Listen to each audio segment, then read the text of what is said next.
Last hour, I spoke with Democrat Senator from Delaware and member of the Senate Judiciary Committee and Foreign Relations Committee, Chris Coons. Senator, it's very nice to see you, sir. Good to be on with you again, Greta. Senator, what do you make of the Epstein Files Transparency Act? You for it or against it? I'm for it. I think it's a long past time for the American public to know what is and isn't in these Epstein files.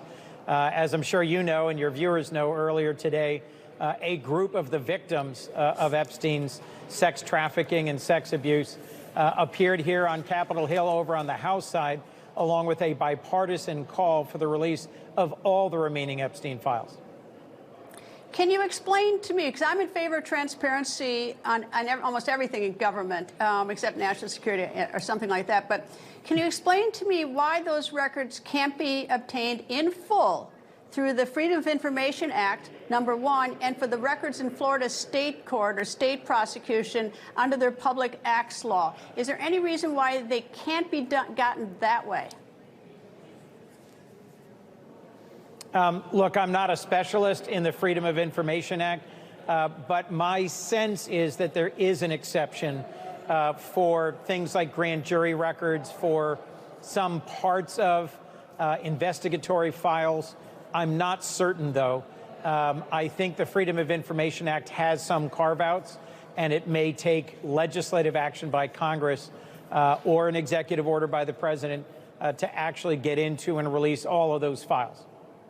Well, I don't hold myself out as an expert, but I've had to do some Freedom of Information Act requests in criminal cases, and yes, as long as the case is closed, but I don't think you're ever going to get grand jury material, whether under this law that's proposed or on a Freedom of Information Act, without the judge releasing it, because it's only the judge has the authority. You get everything else. You get the FBI records, you get all the statements of witnesses, but in both of them, it seems almost identical what you get.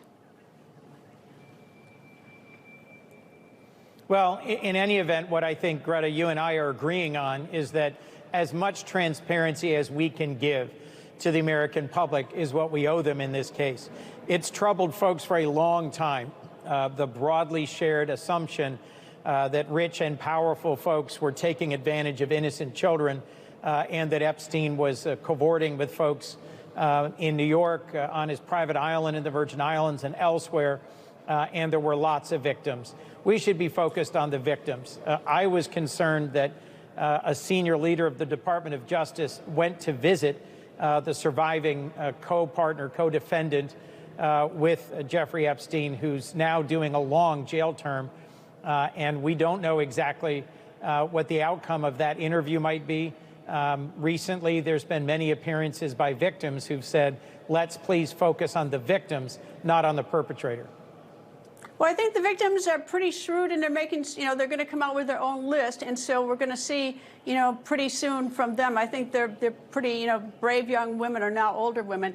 Let me turn now to what's going on in China, where you have these three dictators: Kim Jong-un, North Korea, President Vladimir Putin of Russia, and also Xi Jinping. What do you make of the three of them getting together?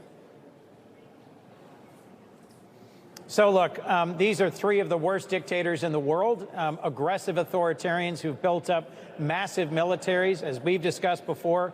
Vladimir Putin, who is continuing his war of aggression against Ukraine's innocent civilians, who continues night after night to bomb hospitals and schools and civilian infrastructure. Xi Jinping, who's leading the greatest military buildup in the modern age. And Kim Jong-un, who's the dictator of North Korea, who brutally represses his own people and has a genuinely dangerous national nuclear and ballistic missile program. To see the three of them and the leader of India holding hands and smiling at a summit in Beijing should be chilling to anyone who's concerned about American leadership in the world.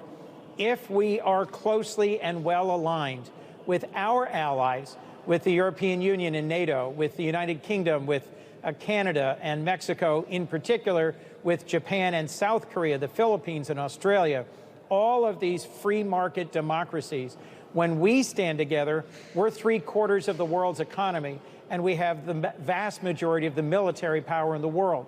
But when we are divided, when we are fractured, then we should be much more concerned about what we're seeing on our television in Beijing. Republican Senator McCormick and I have written a bill to require a strategy from the Department of Defense for dealing with these autocratic authoritarian leaders coming together and making common cause against the United States.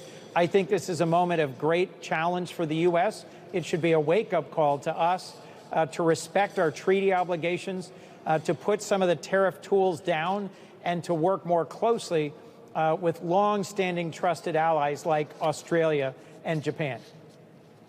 Senator, thank you very much. Senator Chris Coons, thank you, sir.